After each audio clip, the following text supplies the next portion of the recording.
What do you think that the lasting impact of this entire episode has been on the crypto industry?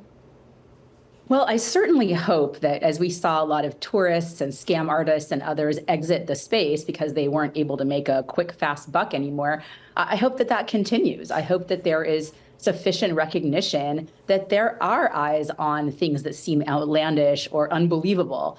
Sam's claims about how much money he was just making over such a short period of time is an example. I'm curious about potential long-term consequences here. And in your view, if there was any damage or has been any damage as a result of what Sam Bankman-Fried did, what he was convicted of, and ultimate damage to the crypto industry.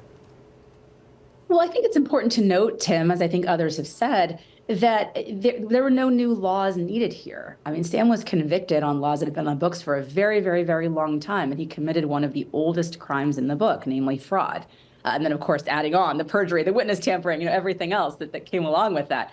And so there wasn't really much that could be done from the standpoint of new regulation that would have prevented this specific and particular behavior. And I think that most folks are pretty aware of that. So my view is that this really was not an indictment in any way about the crypto industry and how it ordinarily operates. It was about one individual who took advantage of a particular moment in time, quite frankly. But the other thing, Tim, I think we have to talk about very honestly is what it says about our society, because the reality, you mentioned Elizabeth Holmes, the reality is as a society, we do tend to valorize young people and give them a lot of credibility that isn't really deserved, frankly, when they make these, again, very outlandish claims about success in areas that have proven to be very difficult for everybody else.